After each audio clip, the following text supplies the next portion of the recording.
listening to the Paul Harrell Program, brought to you by Conduit Media Group. Hey, folks, welcome to the program. Thank you so much for being with us today. My name is Paul.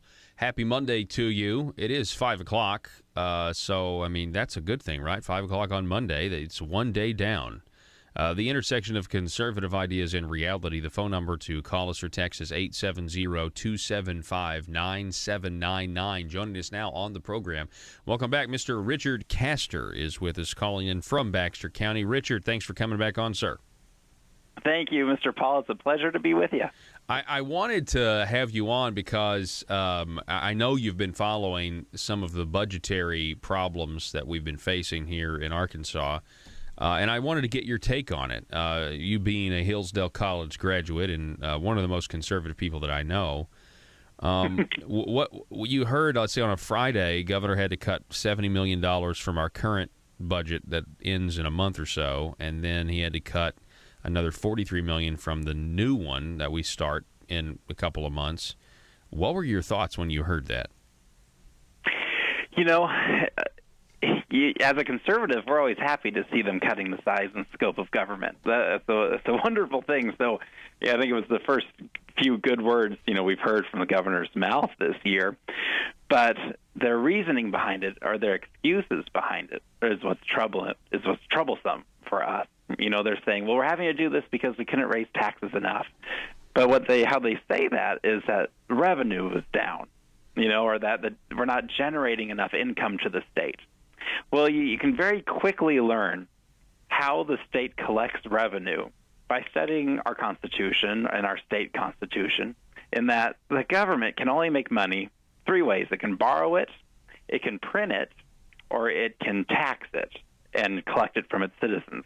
Well, the state can't print its own money, and it can't borrow that much money unless through, certain areas for highways and stuff like that. So what they're telling you is, well, we left too much money in the hands of the average Arkansan, and we can't fund all the projects we want to fund. So we're going to have to slash this money, and this is actually a sad thing for Arkansas. It's a very good thing for Arkansas. If you go to Conduit for Action, the website, that's where I get all my news for the state of Arkansas. I give it a little plug. The governor says that there's nothing really to worry about because the items that we're not going to fund are the low priority spending categories. Why are we funding those at all? If they're low priority, if they don't even matter, if we're just going to cut these things, we should have cut those a long time ago. A true conservative would look at a budget and would say, all right, where can we cut the fat? How much can we trim? That's not what this session in our state House and state Senate has been about. It's been about raising taxes. Yeah. And you have people like Charlie Collins. Can we talk about him? Oh, absolutely. This is a guy who he went and did the Tea Party circuit back in the day when he was wanting to run for office. And I'm ashamed to say he spoke at my Tea Party here in Mountain Home. And I thought he was a knowledgeable guy. He comes across as a knowledgeable guy. But the way he talks about this, he sent a tweet out. He says, sales diverting the internet sales tax and avoiding the use tax is a major portion of why we're having this budget shortfall. Yeah. So he's saying, oh, no, it's not that we budgeted crazy and passed the governor's budget without tweaking it. It's that we didn't pass enough new taxes. And I sent out a tweet, trying to act like Donald Trump. And I said it's sad that people like Representative Collins are supporting to raise our taxes when they campaigned against that. And he said that was a head fake, and I didn't know what I was talking about, and that this tax already exists. We're just not collecting it. But then we come to find out that this internet sales tax probably isn't even constitutional, would probably have never gotten past the courts, especially with Gorsuch sitting on it. Yeah. And so, no, they would have never had this money. And it's craziness that these so-called conservatives are down there spending so much. And when they have to cut, they whine and complain and lament it. We should be rejoicing in cutting the size and scope of government. Yeah. And I'll remind, the audience that, it's still an increase. So when we say that Asa had to cut $70 million one week and $43 million the next, he's actually just cutting from his increase. He still has increased spending in the years 2015, 2016, and 2017. And without the cuts he recently made, it was almost $500 million in increased spending since the governor has been in office. And there are people saying, I think rightfully so, that when you cut taxes here and there, even though I don't believe he's done serious tax reform like we need, when you cut taxes and you don't get spending under control and you continue to spend more and more each year, that is a recipe for having a revenue shortfall. Would you agree with that, Richard? Oh, absolutely. When you just start spending more and you're increasing the size of government, you're growing government jobs. They like to say that our unemployment is rather low in Arkansas. Well, I can tell you, when you talk to the average person on the street in our state, especially when you go to towns like Ash Flat.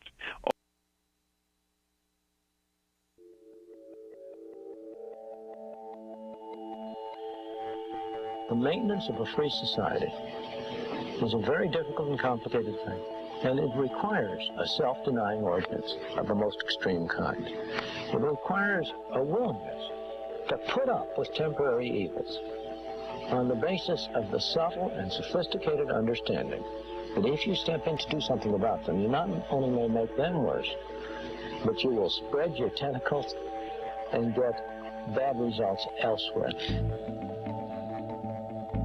I think it's time we ask ourselves if we still know the freedoms that were intended for us by the Founding Fathers.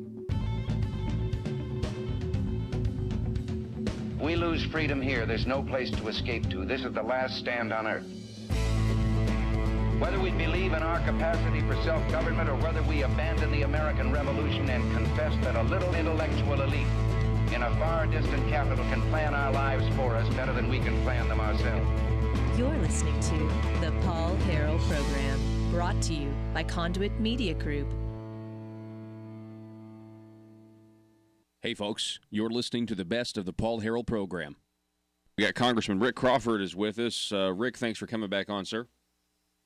You bet. Thanks for having me. I do want to get to the pressing issue of Obamacare repeal and replacement that happened yesterday.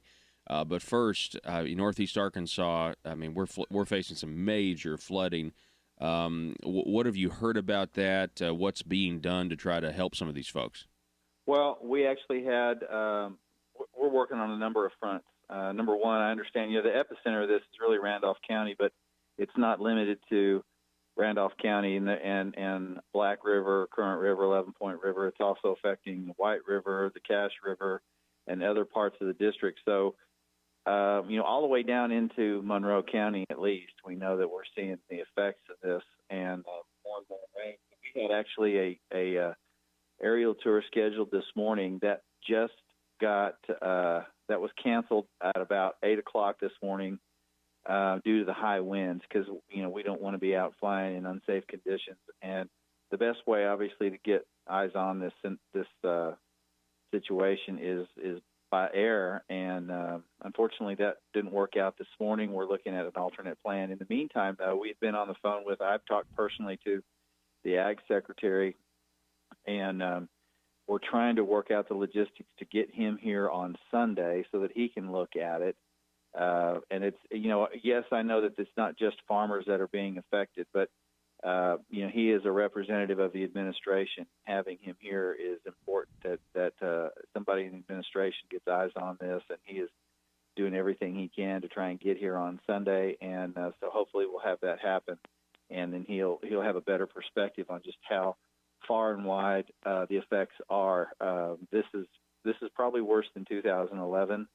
And, in 2011, we thought we were looking at a 100-year flood, and it turns out we're looking apparently at a 6-year flood. These cycles are a little scary, but this is something that's going to be very, very difficult. Going to have a very negative effect for our farmers, and that's putting it mildly.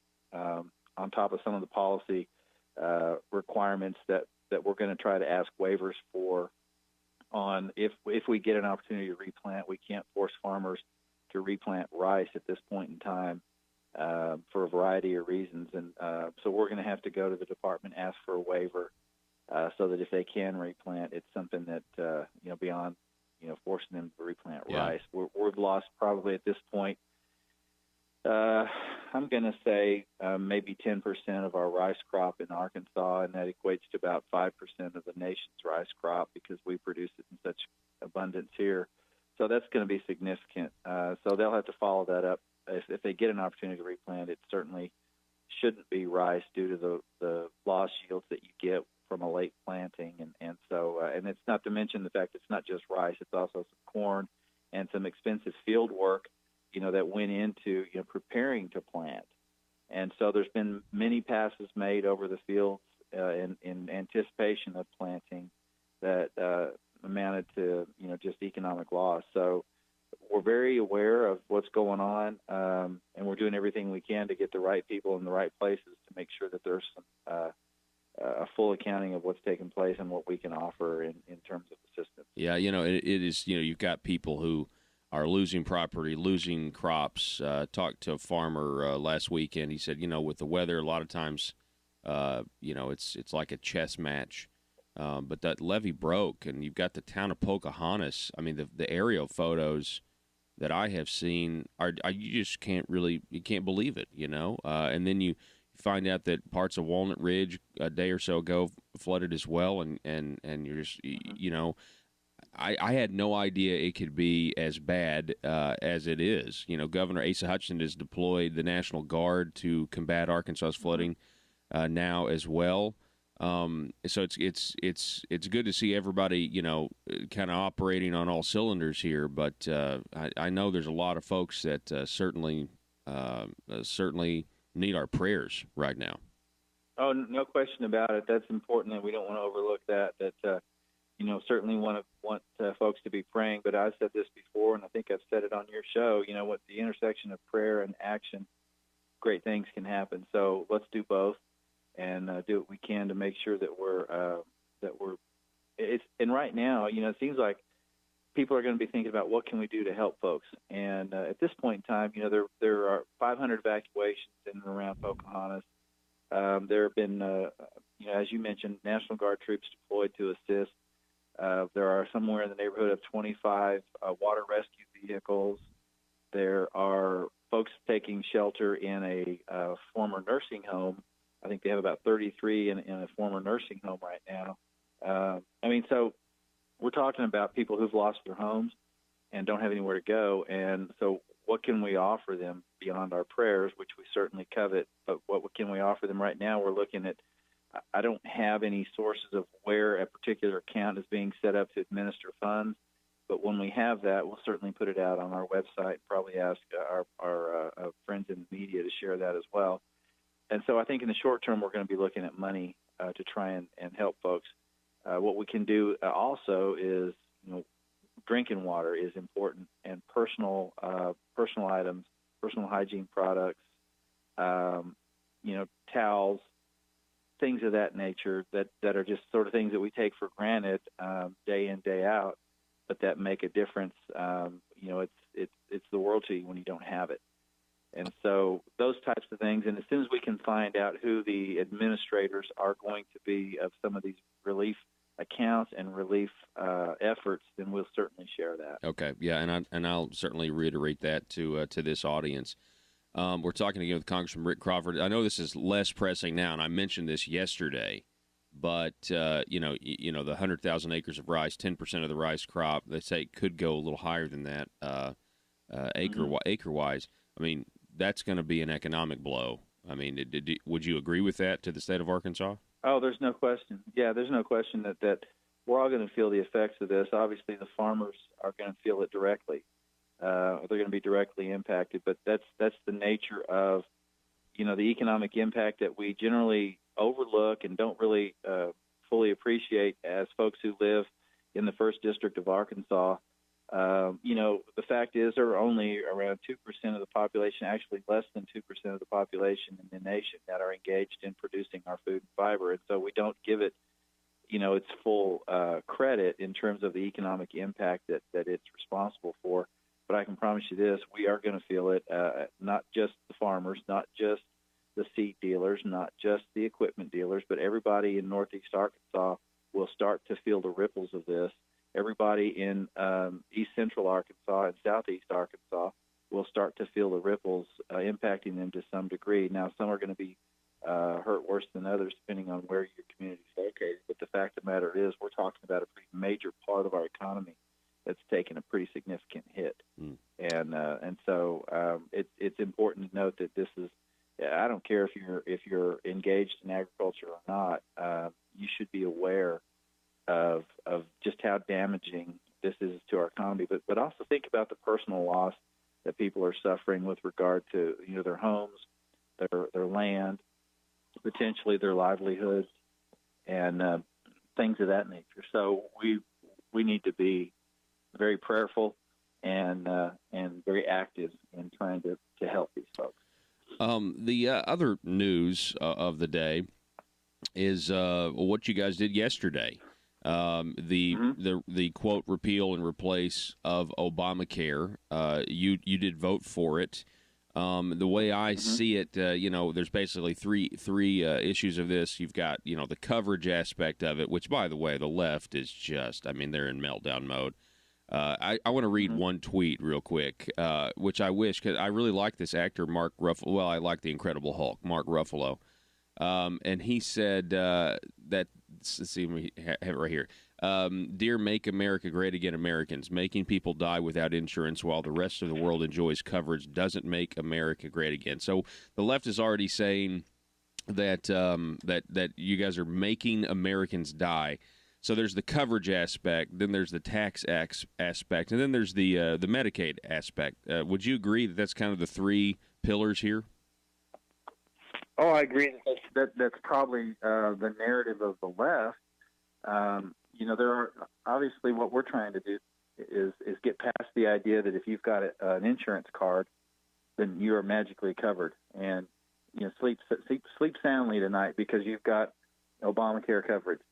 Well, that's awesome, except most people can't afford it. So you've got this coverage that, the insurance card that says you're covered, but people aren't using it because the premiums are so high, the deductibles are so high that, most people that were, kind of middle of the road, middle America, middle income folks, working people that's sort of the position they're in. And so when we started this whole Obamacare nightmare back in 2009, really back then there was only about 10% of the population that we really needed to address in terms of if you're trying to achieve universal coverage. But in that 10%, I think it wasn't given adequate and appropriate, accurate consideration about what about that 10%? Are those 10%, do they want health care coverage? Have they made a conscious decision to forgo health care coverage? And in many cases they did. There's a large portion of that 10% may have been very affluent, may have been young, and just were at a point in their life where they didn't want to spend the money on health care. And so my point is this, that we upended health care for the sake of 10% of the population that we didn't have a full accounting of in the first place. And so now the left is an absolute, a downward spiral. And some of the stuff, the calls that we got in our office, unbelievable.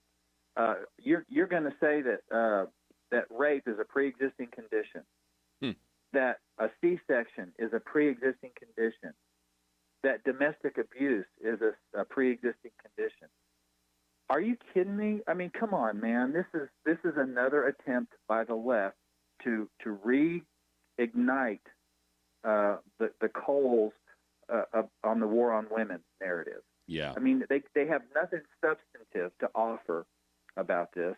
What this is all about is the continual attack on the Trump administration, using every proxy they can, every policy they can to discredit and demean and deteriorate the Trump administration.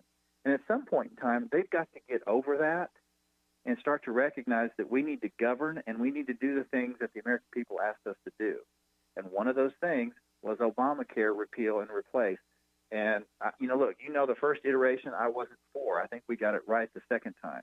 And I'm glad to see that they listened. And, yes. We went back to the drawing board and we got some things that that I believe are going to make a measurable difference. And we also know that the Senate is going to do some things because they've got a different set of rules. And so they're the ones that are going to help navigate through this process based on the rules and the constraints that are applied to them in that body. So we don't know what the final product is going to look like, but I can tell you this, it's going to look a heck of a lot better than what we currently have. I certainly hope so, and I hope this actually goes a long way to start lowering costs, lowering premiums, because that, I feel like, is going, it won't matter what the media, the leftist media, or these celebrities say if Americans can now, working Americans can now actually afford to purchase health insurance. I love the fact, as I'm reading about it, that it would allow states to opt out of Obamacare's requirement that insurers cover 10 essential health benefits like maternity care. Right. And stuff like that. I Absolutely. mean, that's common sense. I don't need maternity care. I'm a dude. So right.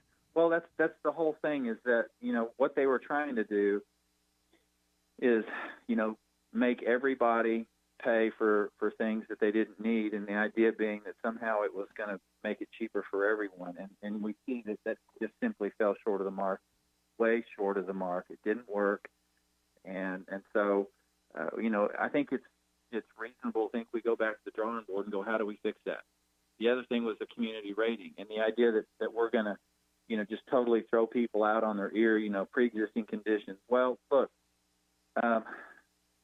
there's very clear language in there. We've been very sensitive to the issue of pre-existing conditions, but now you've got the left, as I mentioned before, throwing at this argument about things that nobody's ever even talked about or considered or even, remotely related to a pre-existing condition that rape or domestic abuse. What? I mean, where's that coming from? I don't know. It's just there is no logic behind their arguments, and it just means that they're now grasping at straws. Look, we've got the provisions in there to address pre-existing conditions, even for the states that opt out of the community rating and the 10 essential benefits.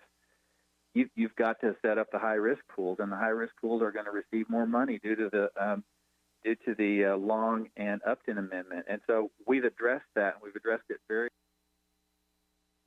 Hey, folks, you're listening to the best of the Paul Harrell program. Buy, sell, and trade at Triple R Pawn in Ash Flat. Firearms, computers, sporting goods, musical instruments, tools, jewelry, and everything else you can think of. It's all at Triple R Pawn at the Light in Ash Flat. Gun enthusiasts, log on now to triplrpawn.com and browse their amazing inventory. That's triplrpawn.com. You can also call them at 870-994-PAWN. That's 870-994-7296. Let the great team at Triple R Pawn help you find what you're looking for. That's Triple R Pawn at the Light in Ash Flat, triplrpawn.com, or call 870-994-PAWN.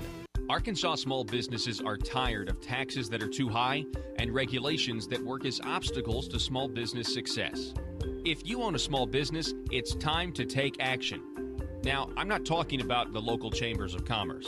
I'm talking about an organization that's actually run by small business owners and are fighting for small businesses right here in the state of Arkansas. They're called Conduit for Action, and they're on your side. Conduit for Action is here not to get something from the government, but to be left alone by the government. Think of them as your personal advocate for limited government at the Capitol in Little Rock. If you're tired of all the politicians talking with no results and ready for action, start outsourcing your government affair needs with Conduit for Action. Go now to conduitforaction.org and click on Contact Us on the right side of the page. That's conduitforaction.org, and stand up for small business in Arkansas.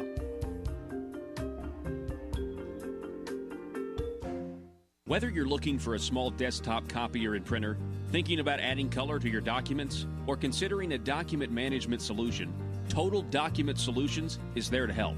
In business for decades, Total Document Solutions is an independently owned company that specializes in the ability to provide a high level of service in Northwest Arkansas, the Arkansas River Valley, Southwest Missouri, and Southeast Kansas as an exclusive Platinum Authorized Sales Agent for the Xerox Corporation. At Total Document Solutions, they offer customers technology services to improve business results. Their dedicated sales team has the unmatched industry knowledge, professionalism, and expertise needed to address the unique challenges challenges of your business. Total Document Solutions is independent, local, and well-connected to serve your office products and document needs. Call them today at 479-575-0770. That's 479-575-0770 for your Total Document Solutions.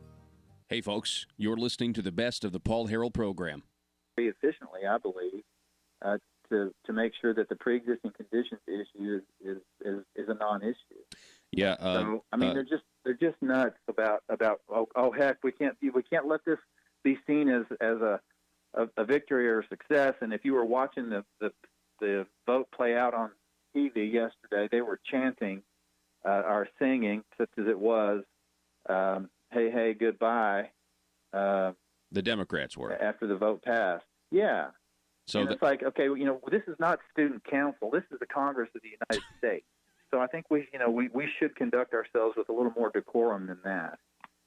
That is ridiculous. So they're essentially trying to say, because you guys are doing this, a lot of you are going to lose power. Now, I mean, I think that fear kind of worked with 20 of your Republican colleagues. They're at least, some of those members were worried that, hey, they may lose power by voting for this. But that's only because I think they have faith in, the media narrative.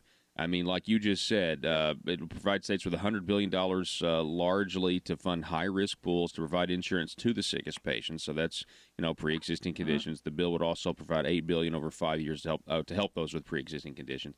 I mean, that is something that they just they want to completely ignore. They're just going to go with, well, because you're changing Obamacare or replacing Obamacare, repealing it or whatever, that it's going to be much, much, much worse than things are now. And what they ignore is people can't afford the product. I mean, isn't that why they talk about the individual mandate? What happened with that? Because the fact that they made healthcare so unaffordable, it kind of reveals the reason why they had to force everyone to buy it. Right. Well, listen, this is in the simplest terms. It's just like your car. You don't have to have car insurance. It's just that you have to have car insurance if you're going to register your vehicle. Okay, so that's the thing. But you only have to have liability. You don't have to have comprehensive. Yeah. But you run your car into a tree and you don't have insurance. You don't get on your cell phone and call your local agent and say, hey, I want to get car insurance. And then say, okay, you're covered. Oh, by the way, I just ran into a tree. They're not going to cover that. Okay, but guess what? You do get to go to the hospital. They're not going to, not see you at the hospital. So there's a little bit of a difference there. But what they're trying to say is that we're going to force you. The individual mandate essentially says we're going to force you to buy a product whether you want it or not. I think it's a little apples and oranges comparison here. Driving, not everybody drives, and nor is there anything in the Constitution that says you should be allowed to drive. But there's also, I believe it's unconstitutional to force people to buy a product against their will. Yes. And that's ultimately what they were driving for, was to try and get everybody to a point where it's a battle of attrition. Everybody just throws up their hands and says, well, you win, socialists. We're gonna go down this road to socialized healthcare, single payer system, because we just lost the battle. And I'm just, that narrative is starting to wear pretty thin. The reality is, if you want to point to Europe, we don't need to be emulating Europe because somehow they're more erudite thinkers. And have you seen Europe lately? I mean, they're in complete disarray.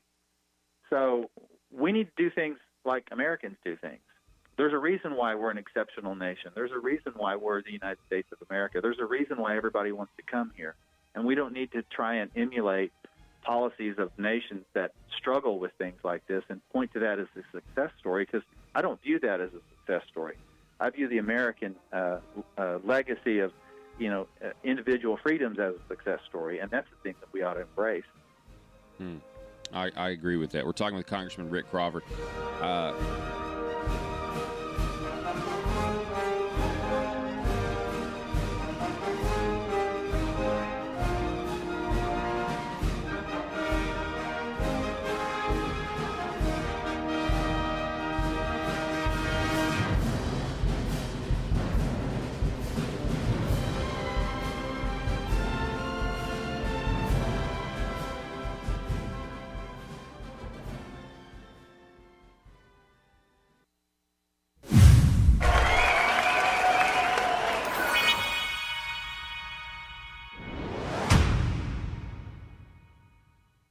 rather low in Arkansas. Well, I can tell you, when you talk to the average person on the street in our state, especially when you go to towns like Ash Flat or Salem or even here Mountain Home, it doesn't feel like the unemployment rate is that low. Because even if people are employed, the standard of living is quite low. And so, no, the government should be spurring great economic growth. We have a Republican state house and state senate and a Republican governor. We should be having the most economic-friendly bills being passed down there this past session. It should have been a beautiful thing to see.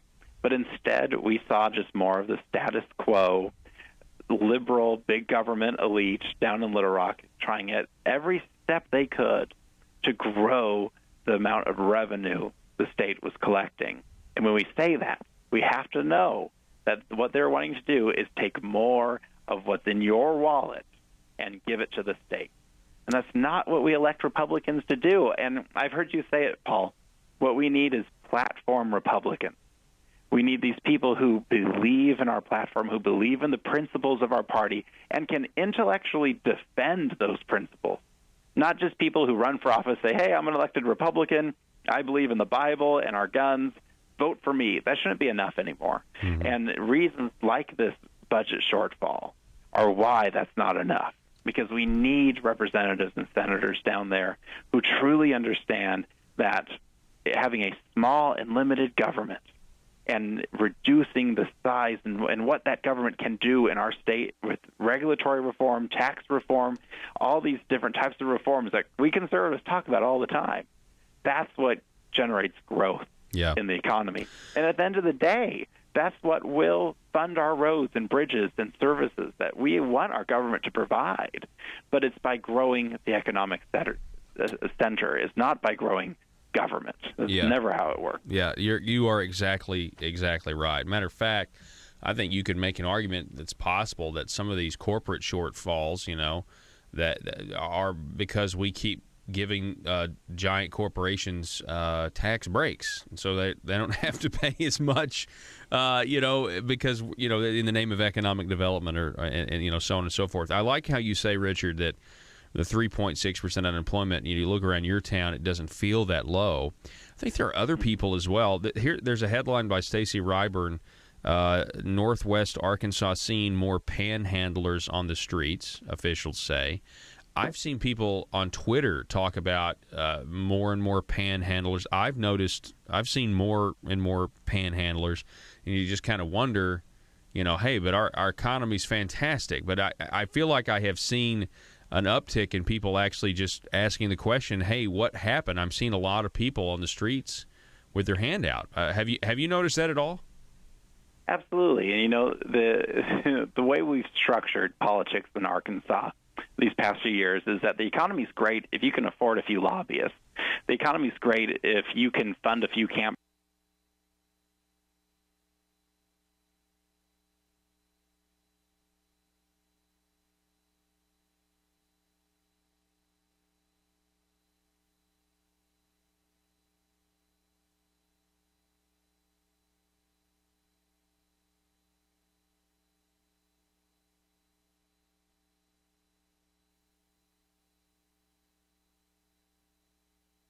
You're listening to the best of the Paul Harrell program. Just a few more questions. First of all, I just want to say thank you for voting to support this, because this is why you were elected, in 2010, and I know that you know that, and I just want to say thank you. Number one. Number two, is there more work to be done concerning, Obamacare and, getting rid of it and putting something in its place? Or are we still talking about, different phases in the future to address this? Yeah, I think, first and foremost, we have to look at, what the Senate gets done and what this potentially looks like when the Senate is through with it because of the Byrd Rule reconciliation. And I want to remind folks that this was the method by which Obamacare was delivered. And so it has to be undone this way, because to do a wholesale single piece of legislation repeal would require 60 votes in the Senate. and that's just not realistic. Now, if we had a 60-vote majority in the Senate, it would still be difficult because you're going to have 1, 2, 3, or maybe more Republicans that are like, I don't know, just like you had 20 in the House that were like, I don't know about this. Yeah. And kind of got cold feet. And that's fine. Look, I'm not questioning they're good people, and they've got to go home and square that with their constituents. And if that's they're reflecting the will of their constituents, then more power to them. But that's the scenario. So even if we had a 60-vote threshold, it doesn't necessarily mean we could do a single, wholesale, full-scale repeal in one fell swoop. So it's going to have to be done piecemeal. We're going to have to use the reconciliation method to undo it. And so it's long-term. It's not going to be turn on the light switch and boom, it's gone, and now move on to the next thing. So this is going to be a drawn-out process, but this is the first and I think most important part of it. And in the bigger picture, what it does, it frees up $1 trillion in tax reform. And that's the next big lift. Yeah, so that's my last question. What about tax reform later this year? What are you hearing about that?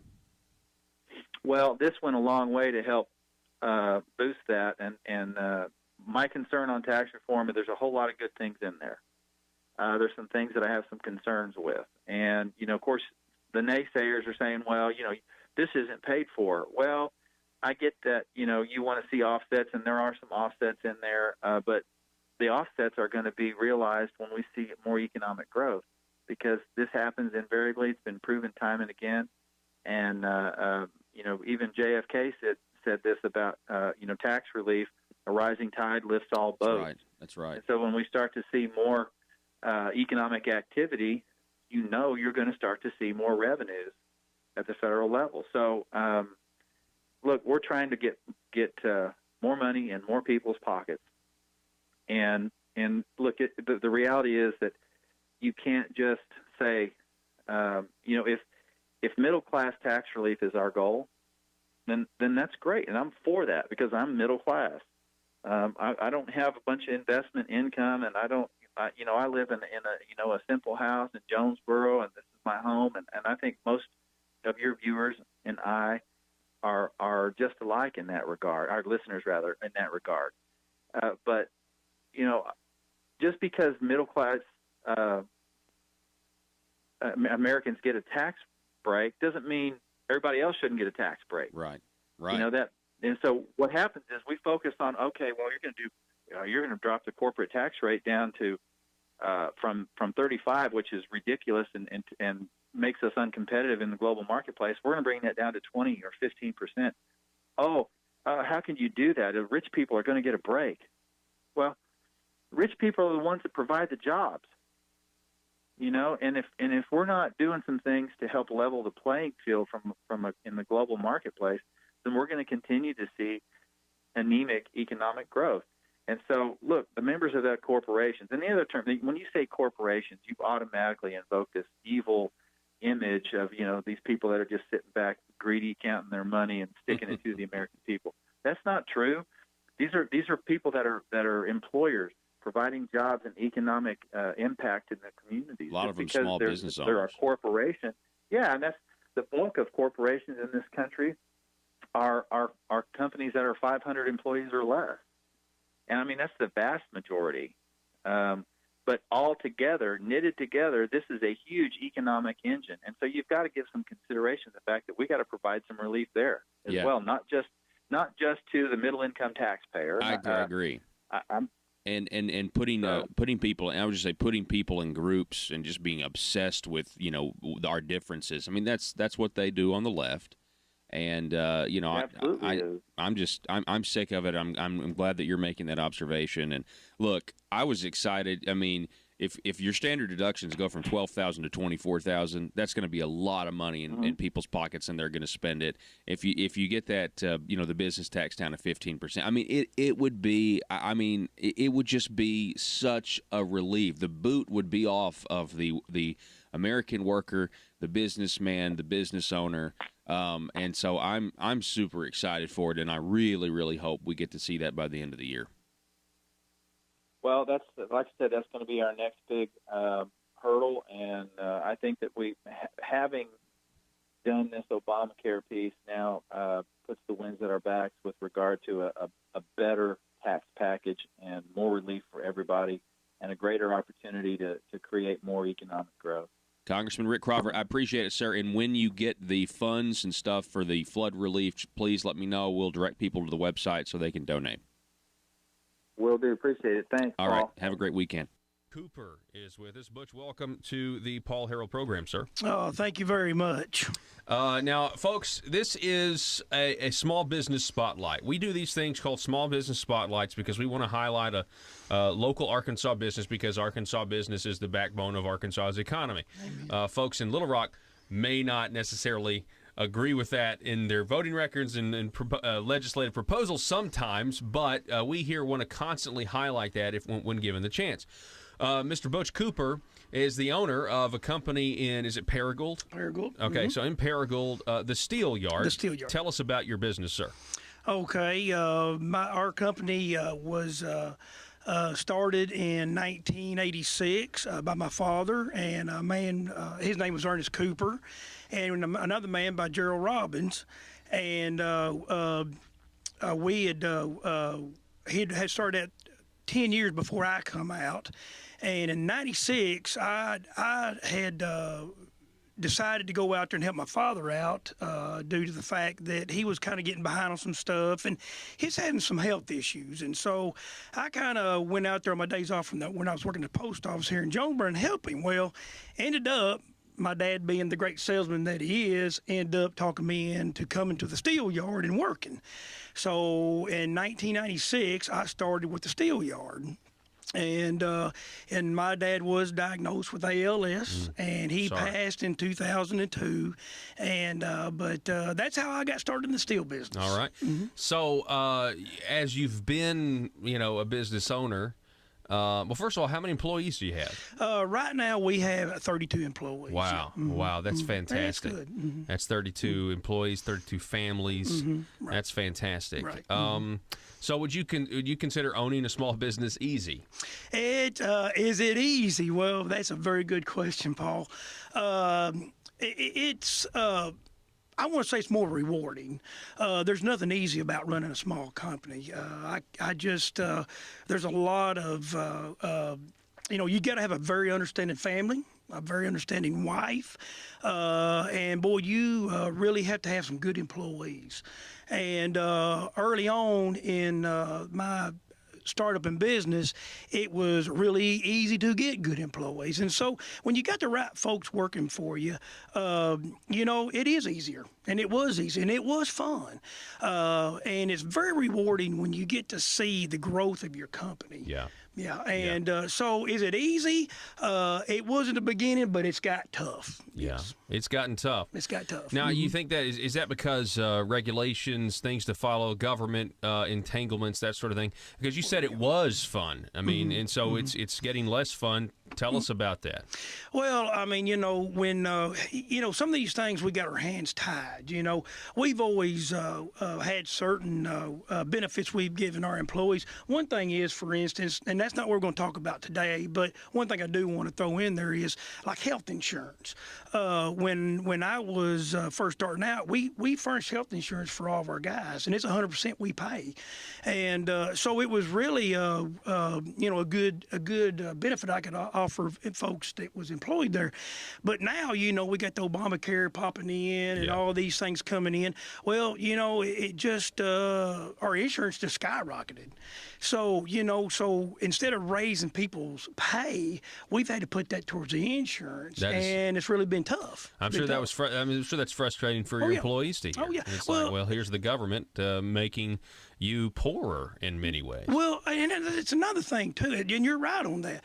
One thing is, this average Joe, he ain't had a raise in 3 years, and he comes to you and says, "Hey, look, man, I ain't had a raise in 3 years. What's going on?" Well, one thing is, you've had your health care go up every year, and the company has paid for that. Now, I mean, most people understand that, but a lot of folks don't. So, we have that battle. They start looking around, and I'm not being treated treated right because I've not got a pay raise in 3 years, and they just don't understand some of those things like that. Yeah, and I know that makes it hard, and it's also, I mean, it can make the employee relationship a little adversarial. I mean, and it's not your fault; it's the government regulations. So what else? What other things of the how have things gotten harder? I mean, you've been in business for a while, so what has gotten progressively worse in terms of government interference, rules, regulations, that sort of thing? Okay. I think the main thing I'd really like to talk about today is, and I know this talk show's not long enough for me to tell you everything that needs to be said. Hey, we can make it long enough. Well, thank you. Is one problem that we have really started seeing, and it's with the workers' compensation we're having at our facility. Shame on me for not staying up on a lot of those things. I was so busy growing the company, so busy hiring the folks, and so busy creating jobs, correct, that some of these things I kind of let go and didn't stay on top of. One thing was the workers' comp. And now we have got ourselves in quite a mess, and it's beyond our control. And I mean, it's something that the company's not done wrong at all. Yeah, let me I want to clarify here because I've talked to you beforehand before this interview, and that's why I wanted to have you on. The story's amazing. You guys are dotting every I and crossing every T, following all the rules and regulations that you're supposed to follow when it comes to workers' comp. Continue. And you're correct on that. We've put in safety programs. We've had them for quite a while.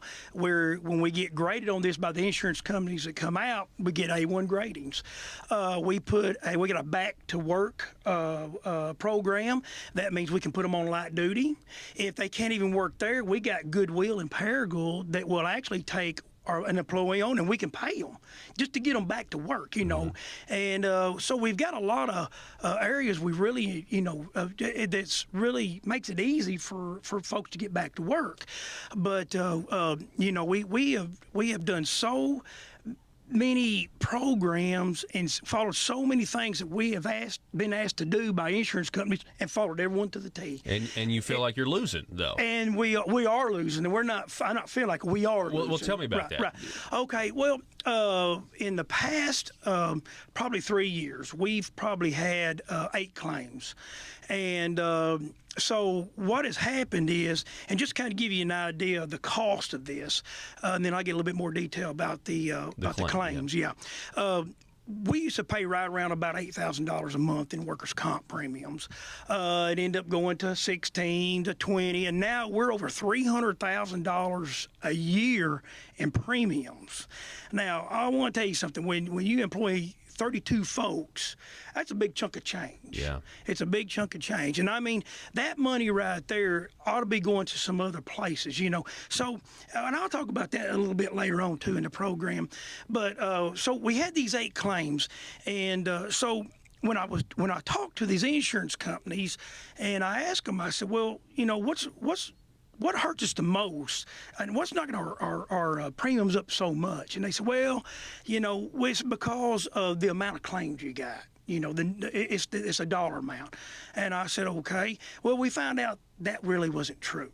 What it ended up being is it's the number of claims we have. So, we were told early on, to me, myself, they told me, you got to turn in every claim. If somebody hurts their hand, you got to turn it in. If they sprain their ankle, you got to turn it in. It's just what you got to do. And I can tell you right now, that's something you can't do in a small business or any business, and because that claim counts against you, and that's what's put us in the spot now. If I had one claim for $100,000, that's a whole lot better than 10 claims for $100,000, because they look at it as, we look at the potential of somebody getting hurt. There's 10 claims, so we got something going on. There must be something wrong. Is what they say. Absolutely. So anyway, so you could have a low dollar amount, though. It could be a claim for a lot less than $100,000. Right. Yeah. Right. But then, right. It still counts. It's still one claim. Yeah. It still counts as a claim. You're exactly right. And to be clear, I want to interject this too. We're talking with Butch Cooper, the owner of the Steel Yard. It's a law. You got to have this insurance. Workers' comp. Government says got to have it, and the insurance companies are private, right? Hey, folks, you're listening to the best of the Paul Harrell program. Whether you're looking for a small desktop copier and printer, thinking about adding color to your documents, or considering a document management solution, Total Document Solutions is there to help. In business for decades, Total Document Solutions is an independently owned company that specializes in the ability to provide a high level of service in Northwest Arkansas, the Arkansas River Valley, Southwest Missouri, and Southeast Kansas as an exclusive Platinum Authorized Sales Agent for the Xerox Corporation. At Total Document Solutions, they offer customers technology services to improve business results. Their dedicated sales team has the unmatched industry knowledge, professionalism, and expertise needed to address the unique challenges of your business. Total Document Solutions is independent, local, and well-connected to serve your office products and document needs. Call them today at 479-575-0770. That's 479-575-0770 for your Total Document Solutions. This is Common Sense and Liberty. I'm Donnie Copeland. The Republican Party of Arkansas has something called a platform, and it's basically what they believe. Things like lower taxes, a right to own and bear arms, encouraging individual responsibility and initiative. Yet in this legislative session, we see Republicans fighting against the right to own and bear arms by amending over and over the campus carry bill. We see instead of lowering taxes and fees being raised 8 different times. We see the attack against individual responsibility and initiative by continuing to embrace Obamacare Medicaid expansion called Arkansas Works. So what we need is not conservatives or not Republicans, because those names don't seem to mean anything anymore. We need platform Republicans. This is Donnie Copeland for Common Sense and Liberty. Do you need to advertise your business product or service, but not sure what the best choice is? Folks, allow me to introduce you to Talk Radio. You're listening to it right now. Talk radio is one of the most unique mediums in all of advertising because it actually works. It gets the information you want to the people you want to get it to. And by the way, those people are educated, well-informed decision makers of their household, and most of them have disposable income. If this is a target audience for your business, then you have to consider advertising on my show, The Paul Harrell Program. We have options for most any budget and can provide you with exciting opportunities to grow your business. We can put your message across the state, or we can help you locally. Call 870-275-9755 if you have any questions.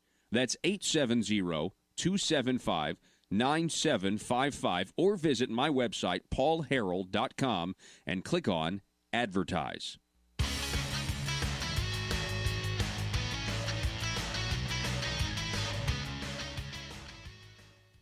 Right. And so it's kind of a, I don't know, a long time ago, foreshadowing to what we have with our personal health insurance in many ways. Right. And so some of these problems. So talk a little bit about, because I'm sure there are small business owners out there that have been involved in fraud or have thought maybe, hey, this claim is fraudulent.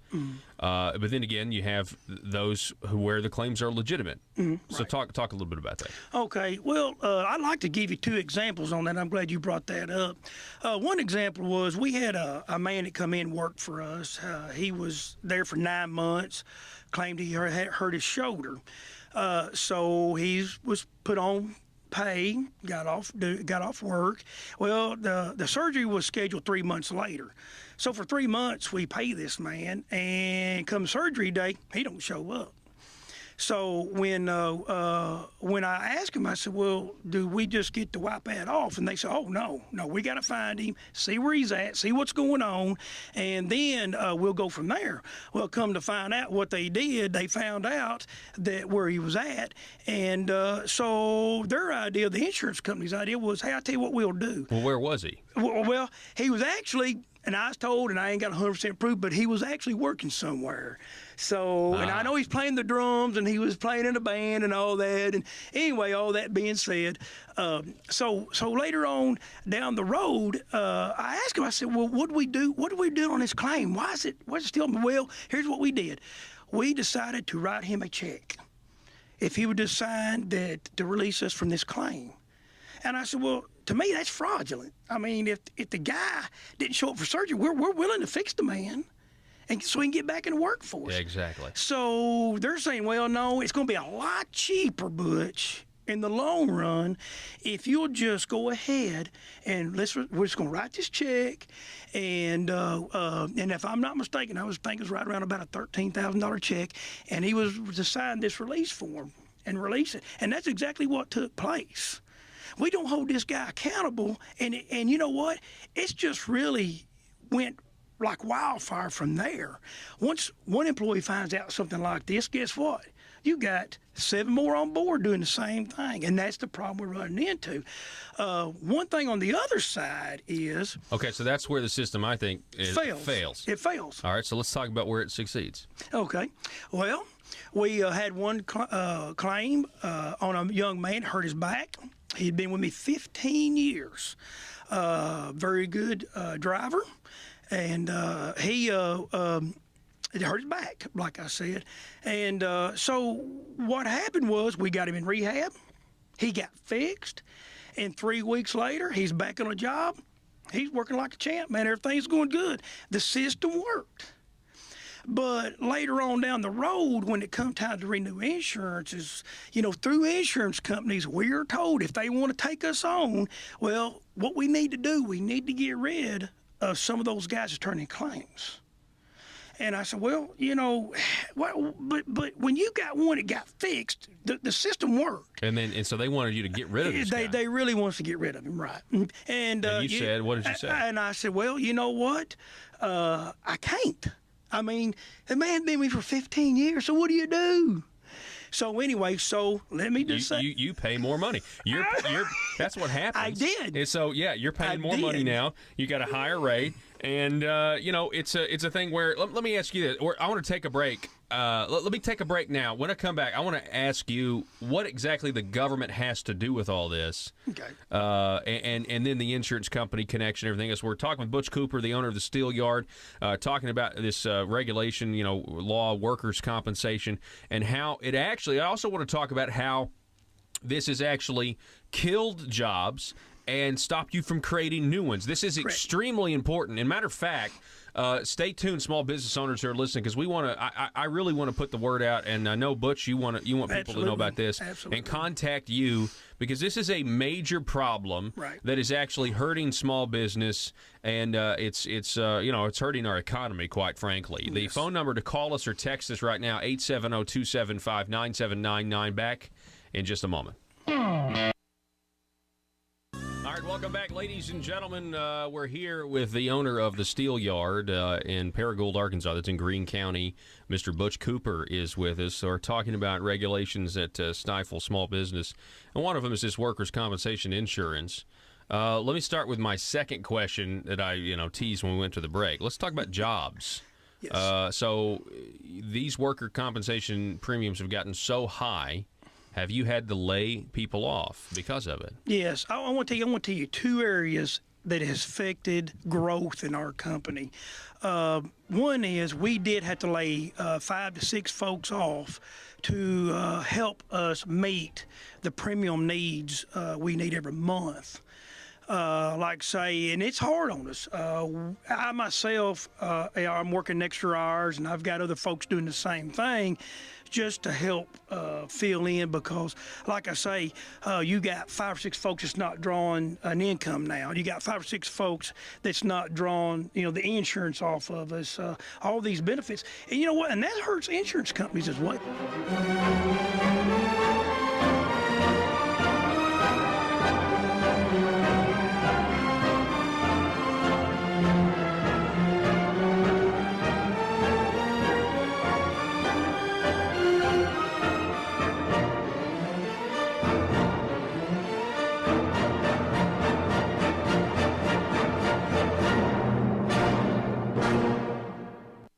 Rush, Glenn, Sean, and Paul. This is Jonesboro's 1013 FM News Talk, KBTM.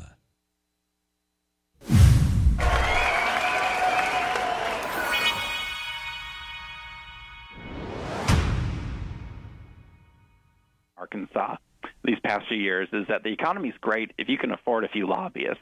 The economy's great if you can fund a few campaigns, get in the right circles. If you own a big enough corporation to get a handout, the economy's great. If you own enough nursing homes to get on the right government board, the economy's great for you.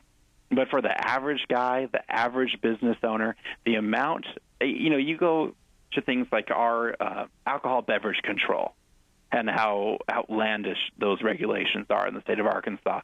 Or you go to ADEQ and how they can go in and cripple a small business in the state of Arkansas if they choose to. And that's the equivalent of our Environmental Protection Agency. So, we have, it's basically a microcosm of our federal government down in Little Rock. And you'd think we would be in an Arkansas springtime with the very first time in 100 years that we have, a state house and a state senate, and our constitutional offices controlled by Republicans. But we're not. We're living through the Beebe legacy all over again. And it's time that we as conservatives stand up and primary these darn people who go down there, tell us one thing to our faces, and sit on those committees and vote the wrong way, and then there's no record of their vote. Or they go down there and they support these pieces of legislation that counter our party's principles. Our party better dang well stand up and say, that's not right. That's not what we as a people support and stand for, and we're going to change it. And if that takes primarying some of our friends, then let's do it. Yeah, and and the primaries are really the only place where the people, at this point, when you see how the establishment is so dominant in pushing out limited government platform Republican thought, the primaries are your only real chance to to really stand up for the values in the Republican Party platform, and that's when you have races on specific issues or specific votes the incumbent has taken, and it really ends up giving, especially the primary challenger, if he wins, it gives him a mandate to go down there and change things and do things differently. Before we go, Richard, I want to get your opinion on the tax task force. We now know that the Dismang, Speaker of the House, Gillum, they have appointed this tax task force. We weren't able to do real tax reform, so now we're going to do a task force. So Senator Hendren got on it, Keith Ingram got on it, Joyce Elliott, Bart Hester, Missy Irvin, Larry Teague, Dave Wallace. Out of the House, we got Matthew Pitch, Kenneth Ferguson, that's a Democrat, Joe Jett, a new Republican, Francis Kavanaugh, a Republican, Bob Johnson, a Democrat, Jim Dotson, a Republican from Bentonville, and Warwick Sabin, a Democrat from Little Rock. And I guess, are you optimistic that they're going to come up with something that actually you and me can be on here in 18 months, congratulating them on their great ideas? Let's just say, as you read that list of names, I'm not sitting here quaking with confidence for these people. I think that what we'll see is new calls for revenue generation and all these terms that we've heard this past session, where they're going to call for a increase in government revenue and a decrease in what people take home and feed their families with. And that's something that, any chance we as conservatives get to call our state reps and state senators and say, listen, I know about this task force. Even if you're not on it, voice our concerns that we don't want the government to grow. That's not why we put you people in power. Mm-hmm. We gave you this chance to govern our state. We gifted it to you. And now you're trying to soil it, and we won't stand for it. No, I don't have confidence that group of people is going to come up with a good idea at all. And it sounds like the Democrats are far more represented on that committee than they are in the House and the Senate. And how is that really reflecting the people's point of view of our state? Yeah, if they are. I'd have to crunch the numbers to back that up for sure, but it sure sounds like they're overly represented. Yeah, for the proportions, in each chamber, to me it does seem a little Democrat heavy, and I don't understand that. But anyway, apparently parties don't matter anymore because most of these people vote like Democrats anyway. Exactly. So it's craziness. Yeah, and there's also this other thing that I can't get an answer on. They also announced that there's a joint committee of economic.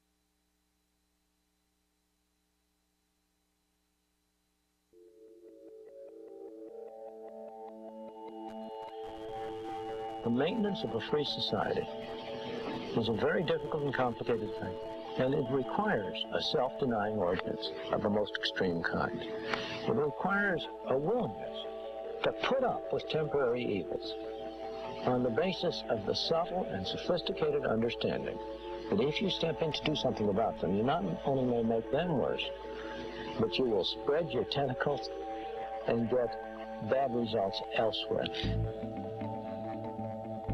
I think it's time we ask ourselves if we still know the freedoms that were intended for us by the Founding Fathers.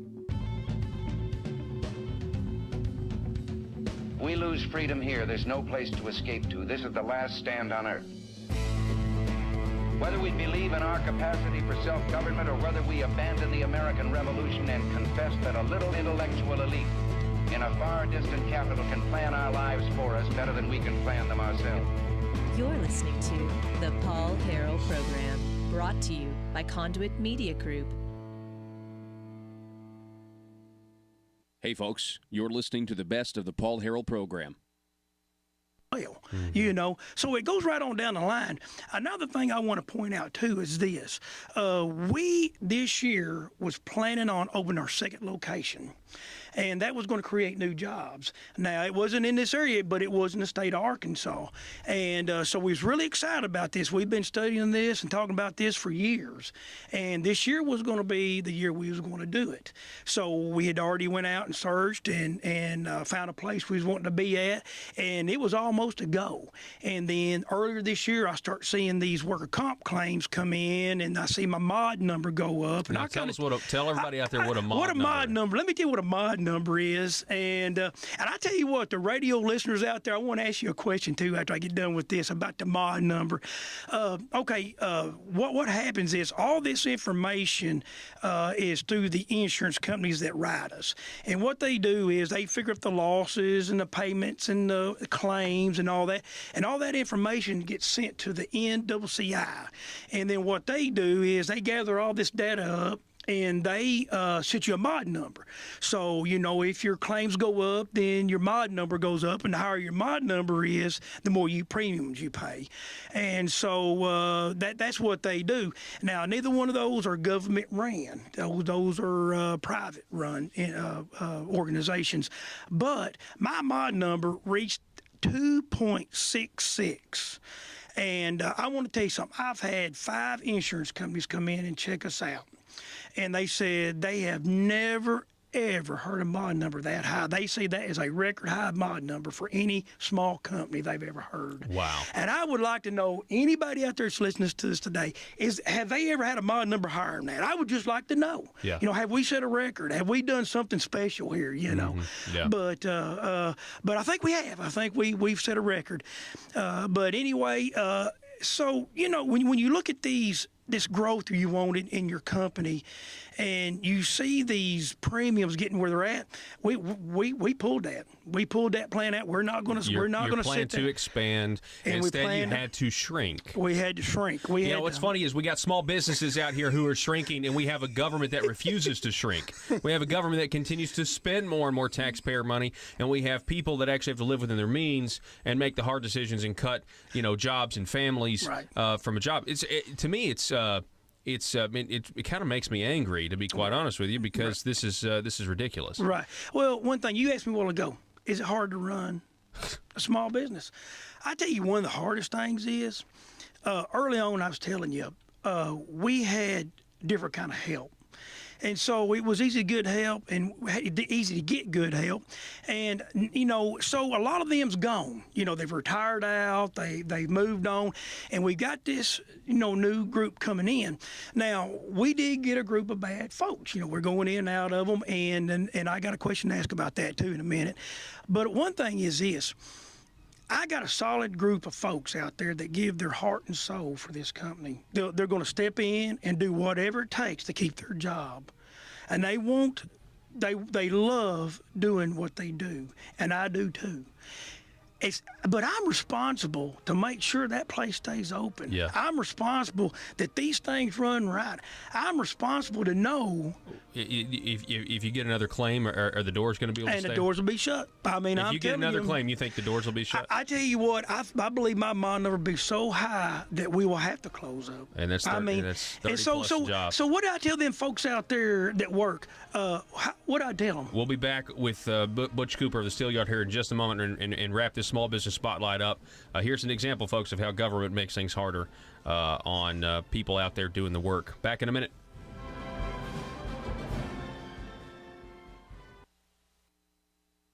Small Business Spotlight. We're highlighting the Steel Yard out of Paragould, Arkansas. Joining us back with us, we got Mr. Butch Cooper. He's the owner of the Steel Yard. Welcome back, Butch. Thank you very much. First of all, I want to say something here because we got this Small Business Spotlight set up, and you didn't even know about my program, correct? That's correct. All right, so then you first contacted Conduit Fraction, right? That's correct. Right. So you had this workers' comp issue. You didn't know who to turn to, so you contacted Conduit. Absolutely. So that should tell you something about Conduit right there, folks. Mm-hmm. You just talk about a conduit of small business that are fed up with, where else do we turn? Who's going to listen to this story? Absolutely. You just heard he's 30-plus employees, had plans to expand, had to lay off 5. If he gets another claim, he might actually not be able to keep the doors open. That's correct.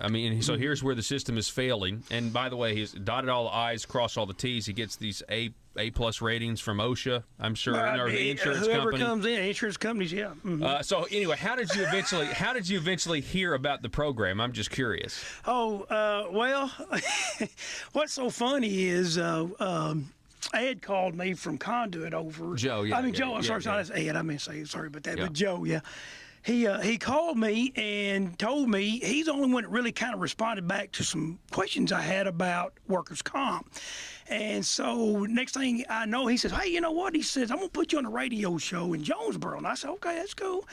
And he told me about Paul's program. I said, okay, well, Paul calls me immediately.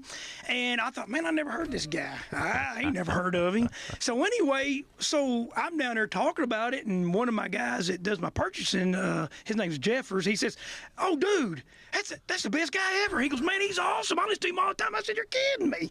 So anyway, I go down there, and he's telling me all about some of these programs and some of the things you went over. Well, one of the guys in the salesman down in the other office, he hears us talking. He's like, dude, yeah, I know him, man. He's awesome. I'm like, what the? I said, well, how did I not know this guy? But I think everybody at the Steel Yard knows him except me. This program is very popular at the Steel Yard. All the Steel Yard. I want to give a great shout out to the folks at the Steel Yard. Me and Butch were debating earlier as to whether or not they were talk radio slackers because the guy, the owner of the business, was working so hard he didn't have time to listen to talk radio. That's correct. I'll let you guys sort that out. There you go. But yeah, we appreciate all the listeners there, Thank you. Certainly appreciate this whole thing coming together because we just want to make people aware of all of this.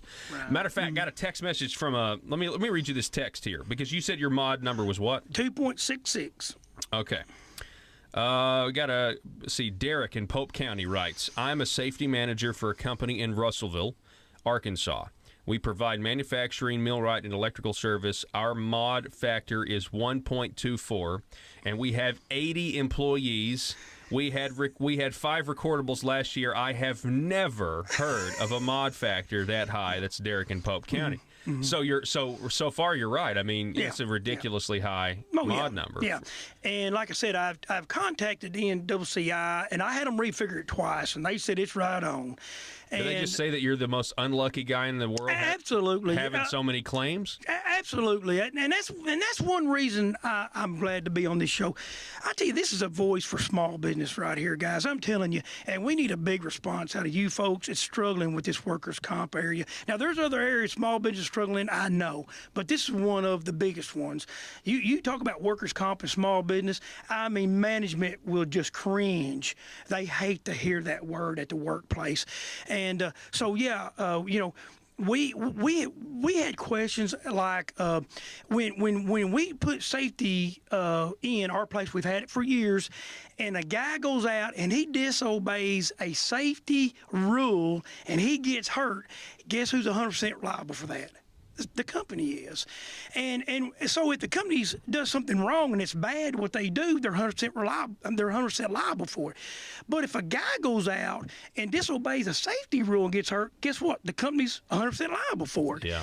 And it's not, this system will not work. Mm-hmm. And I'm telling you right now, there's got to be a lot of folks over the state of Arkansas that's battling this issue. And folks, I'm telling you, we have got to come together and we got to have a voice and let these people in leadership know that something's got to be done. Yeah, something definitely has to be done about this. Correct. So tell me, you've reached out to the state government agency that regulates workers' comp, have you not? Yeah, I have. What is their role in all of this? Okay. Right now it seems we got private rating agencies and private insurance companies, then the government. Go ahead. Right. Well, the workers' comp of commissions out of the state of Arkansas, what they're in charge of is the law. They are in charge to make sure companies around Arkansas have workers' comp, insurance. It's the law. You have to have it. Number two is they got to make sure that if there's an injury on the facility there, that employee is getting taken care of. Okay. Now, I have contacted them several times. Probably out of anybody, they've been the most helpful for me. But still yet, a lot of the folks, and I'm talking about my state rep and some of the centers I've called, I've not got a good response out of them. And I think it's just really gray on how this stuff works. Yeah, and what can be done exactly. Right. The change of law is going to be tough, they said. Mm-hmm. Yeah. Yeah, of course it is. Mm-hmm. I mean, but the system that we have here is literally a system where the government law has, is holding small business owners captive in many ways because you have to have it in order to be in compliance with the law, and yet you have private insurance companies. Let me ask you this: what kind of information does the private insurance companies have, or the rating agencies have? Do they see how much money's coming through your business in a year's time? Oh, absolutely. Yeah, everything is based off payroll. They know what your payroll is, so they've got a good idea, and they base everything off payroll. And I want to tell you one thing that happened. It's funny you said that, and I want folks to hear this too as well. When they seen our payroll, we do have a pretty good payroll.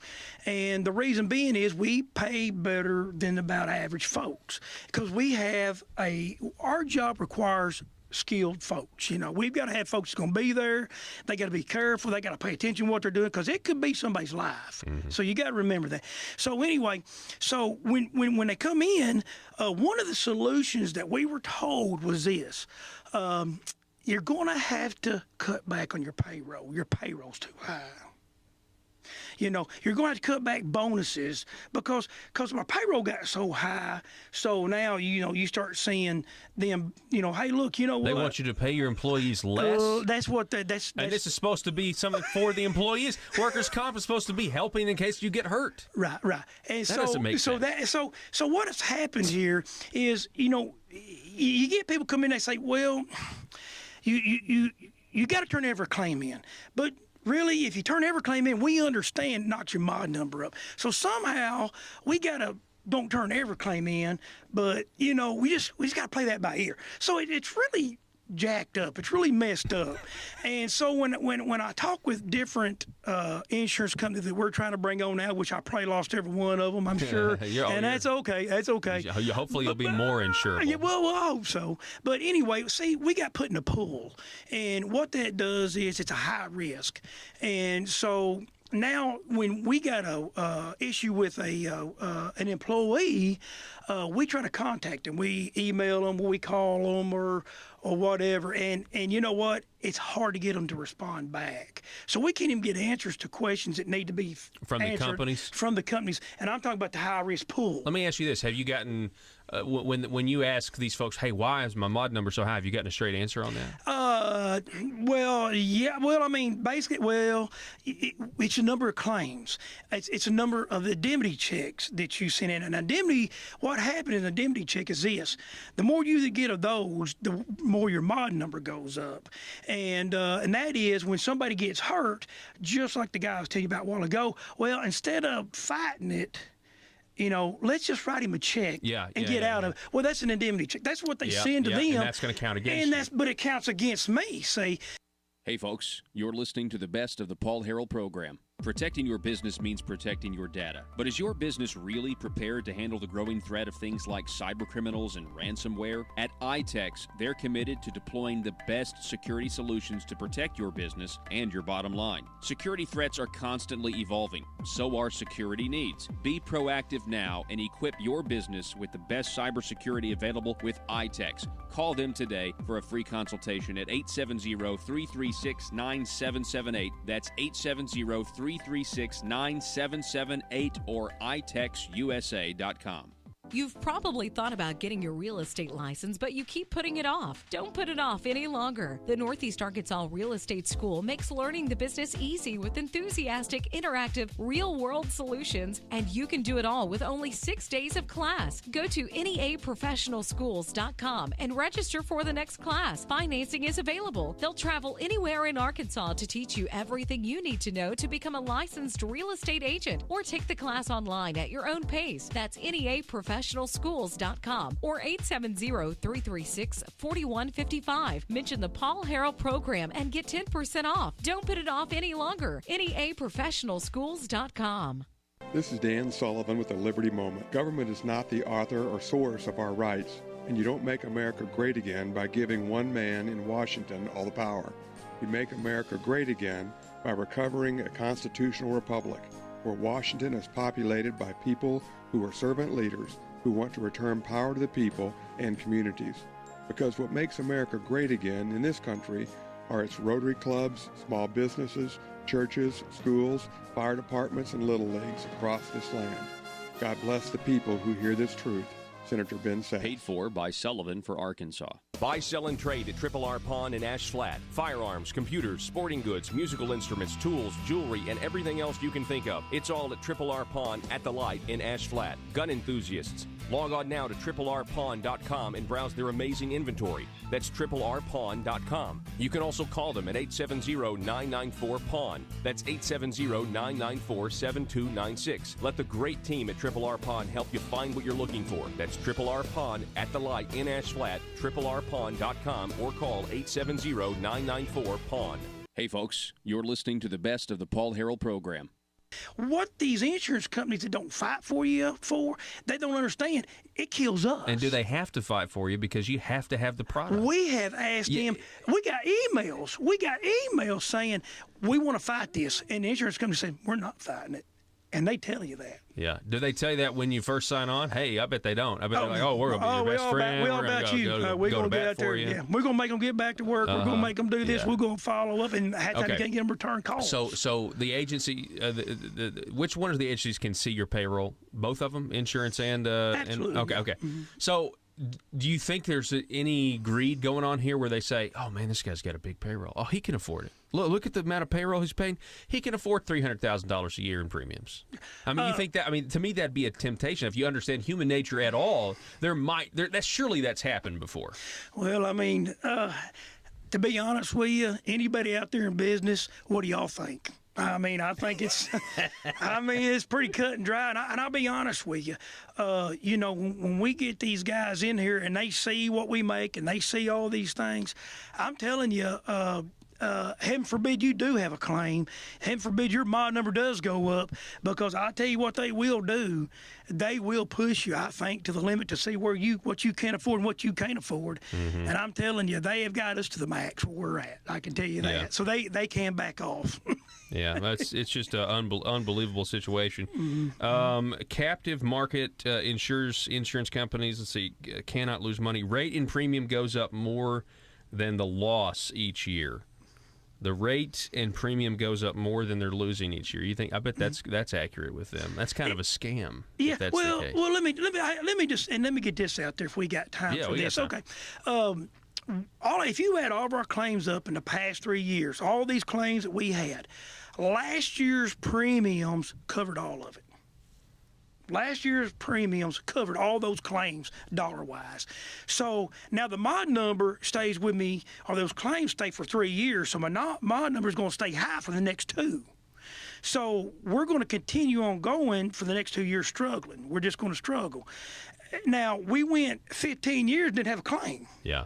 So where's the number one thing they're telling me is, okay, man, it's just a streak of bad luck. What you're going through is just unusual.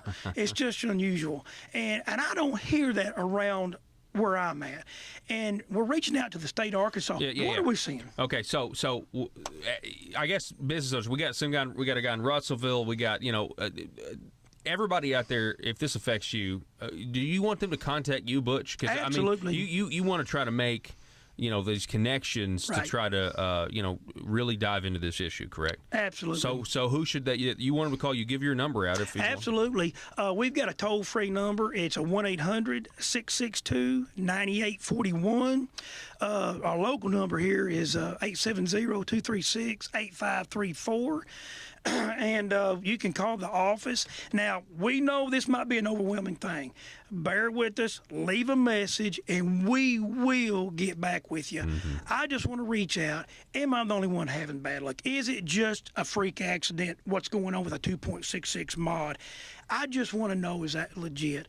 They're telling me, hang in there. That's what they tell me. Hang in. And we're saying, we don't get to print money. One more claim and we're out. We just want y'all to understand, you're going to have to take over not just the 6 jobs that lost. You're fixing to take over 35 more or 32 more. I'm telling you, this is a real deal battle that small business around the state battle. I hear too much of it. We just want to make contact with you guys. Just let us know. Well, I tell you what would be helpful. I mean, this is what I'd like to do. So if you get in contact with Butch and you want your story on about this, I think it'd just be interesting because you've got stories. I mean, you just told us stories about the claim that's clearly fraudulent, and then you tell us about the story of where the system does work, and then they want you to fire the guy because they're afraid he's going to file another claim, but he's been with you for 15 years. So it's a system where it's like encouraging, it's just encouraging meanness, quite frankly, and greed. And I'm sure there's everybody out there listening, this concerns. You guys have stories of this as well. And so give the numbers again, Butch. Butch Cooper. Okay. And you could Google Butch Cooper, the Steel Yard, and it's your website's going to come up, and you can contact them via email that way as well. Absolutely. And my email address, if you do want to email me, is butch@steel-yard.com. And my phone number again is 1-800-662-9841 or 9841. And my regular number is 870-236-8534. Yeah. So guys, look, if you got anything, we'd love to hear from you. We really would. And you feel free to also contact Conduit for Action as well, just the way you did. It starts out, we can, absolutely. conduitforaction.org. It's very easy. Just go to the contact button and fire off an email that way. So there's a ton of ways that we can start, getting together here on this particular issue. Hey, Butch, I got another text message here. Let's see. Butch Cooper, LOL, great guy, with 2 exclamation points. And says, tell him Buster Brown, UPS man, says hi. Haven't seen him in probably 10 or more years. Great to hear his voice. Does he still drive that red Ford pickup? LOL. The answer is yes. I still got one, yeah. I still got it. I still got it. Yeah, I still got it. I don't drive it all the time. Okay, now. He says, I can tell he hasn't changed at all. What a stand-up guy. Needs to be more people like him. Just pass on the text to him. Thanks. And let me just say, thank you. For meeting you, you are a stand-up guy, and you're also a small business owner that's willing to go to the mat for his employees. Absolutely. Because this is a big issue. The fact that you didn't lay that guy off, I mean, that shows integrity and character. And the fact that we did lay him off.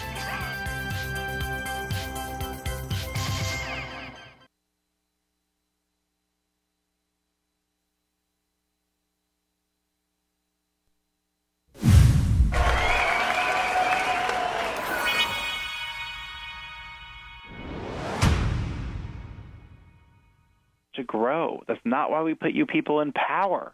We gave you this chance to govern our state. We gifted it to you, and now you're trying to soil it, and we won't stand for it. No, I don't have confidence that group of people is going to come up with a good idea at all. And it sounds like the Democrats are far more represented on that committee than they are in the House and the Senate. And how is that really reflecting the people's point of view of our state? Yeah, if they are. I'd have to crunch the numbers to back that up for sure, but it sure sounds like they're overly represented.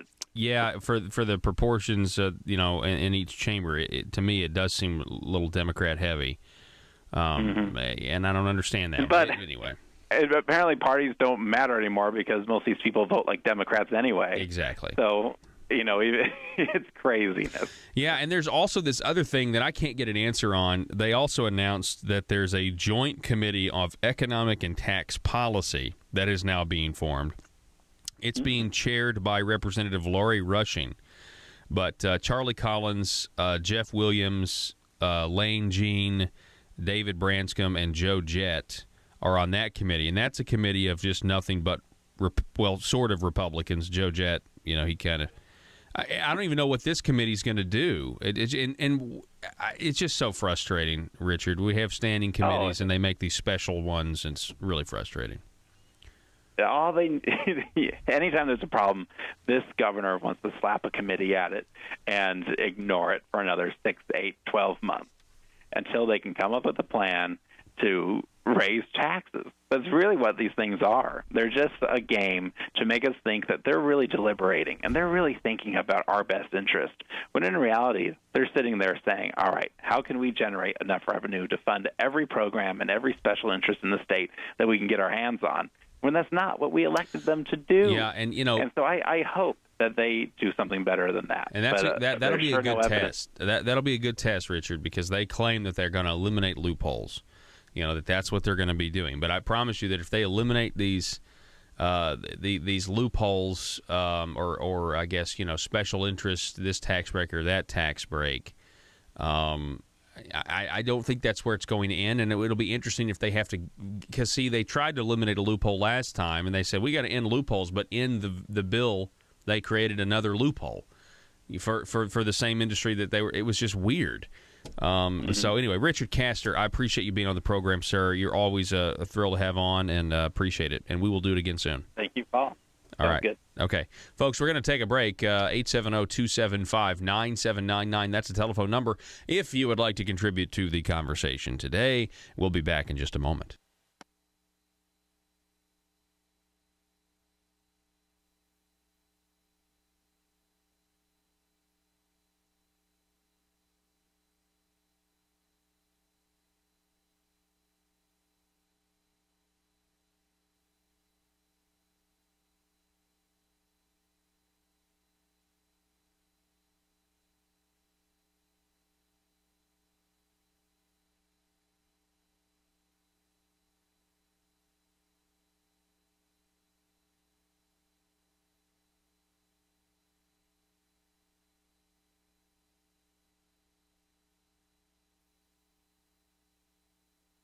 To the best of the Paul Harrell program.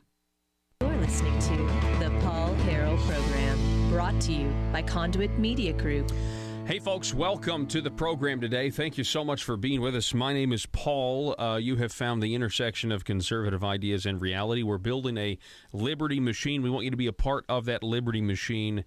We got a lot of news to get to today, specifically Governor Hutchinson, along with the Arkansas Department of Economic Development, with a big announcement about another Chinese company investing in Arkansas, quote, investing. And we'll talk more about that. But joining us now, I want to welcome back to the program. We got State Representative Josh Miller is with us from District 66. Josh, how you doing? Man, I'm doing great, Paul. How are you? Thanks for having me on. Oh, yeah, absolutely. You're welcome anytime. You know that. I'm glad that you could come on when I asked, because I wanted to get your thoughts on why so many people are now saying that a certain program is unsustainable. Now they're kind of on board with what conservatives, platform Republicans have been saying for several years now. What are your thoughts? Well, first of all, I want to say that I'm glad others are seeing the light. You know, this is something that myself and a handful of others have been saying for years now, that this program is unsustainable. One day we're going to have to pay the piper, and we're not going to be able to afford it. I hate that it's gotten this far. So you know, I am glad that they're seeing the light. I do find it extremely humorous, and this is just, you know, why our political system is broke in our country and in our state, is that these guys, our less conservative Republican friends, are out saying, "Oh, this program is not manageable. We're on an unsustainable path." Yet, however, they came after me and a handful of other legislators in primaries and other races over the past few years because we were saying the same thing. So I'm willing to bet they're not going to admit that we were right, and somehow or another, I bet they're going to say that we're still wrong, but they're now right. Yeah. Does that make any sense? No, it really doesn't. I think they have to do that, or else they would actually lose credibility, and they would be admitting that they were wrong, and that would lose. Rightfully so. They should be less credible, because now they're the ones that want to lead us out of the mess that they themselves have perpetuated. They themselves are the ones that have actually created this mess. I've heard the governor. I've seen some other tweets from some folks who have always supported this program, and they seem to be complaining about what the Republicans in D.C. have done concerning the repeal and replacement of Obamacare. They are all, I think Charlie Collins was on Twitter saying this. The governor went on TV and said that the plan as is that came out of the House of Representatives is not where it needs to be. And, of course, as conservatives, we're hoping that the Senate doesn't dismantle some of the good things that they did. But it seems like that Asa and some others are hoping they do dismantle specifically the end of Medicaid expansion, the phase-out in 2020. What are your thoughts on that, State Representative Miller? Well, I think you've got some big government, money-hungry Republicans, some of whom you have just named, so I don't need to be redundant, that love the idea of free federal money. And their undergarments are in a wad right now because they see that pot is drying up, which you didn't have to be a prophet in 2013, 2014, 2015, or 2016 to see that at some point that pot of money was going to dry up. Yeah. Every person that we have signed up on Medicaid expansion in the state of Arkansas, the federal dollars that came into Arkansas were not allocated to us from some magical pot in Washington, D.C. They were borrowed from places like China. And, and at some point, thankfully, Congress has seen the light and is willing to put forth a plan that's going to say, hey, we can't continue to do this. We can't give state money at a 90-10 rate, match rate anymore. And so I applaud them for doing it, and I think it's laughable. I mean, it's got folks like the governor and other legislators in a pickle because now they're having to badmouth Republicans in D.C. and we're going to have a state Republican feud between our state leaders and our federal leaders, and I think that's a shame. You know, in D.C. they've got to manage the budget just like we do. They can't afford to keep doing it anymore. It's an interesting point. Those are my thoughts. I hadn't actually thought about what you just raised, which was if you look at the four members of our House delegation, but all of them supporting this, and then the state, you got State Representative Charlie Collins and others, and Governor Hutchinson worried that what they voted for puts too much of the cost on the state. And, of course, what that means is that we would have to eliminate programs for able-to-work adults who are choosing not to work. We'd have to quit giving away free stuff that many people don't believe it's the business of the government to provide. Your thoughts on that? Well, I agree with you completely. I've taken a lot of heat through the years for my stance against Medicaid expansion, having been a Medicaid beneficiary myself. There was when I had my accident when I was 22 years old, I was uninsured and I had a catastrophic event. There was a safety net there, and I'm grateful for it. We want to preserve. I said those of us who have always opposed Medicaid expansion, Medicaid expansion has not served one purpose, or has not served one person as a safety net for catastrophic injury. Anybody that signed up for the program that was in that bad a shape immediately got deferred over to traditional Medicaid. There's not one soul with a serious disability on the Medicaid expansion program that is insured by our private insurance companies. They've all been deferred over to traditional Medicaid.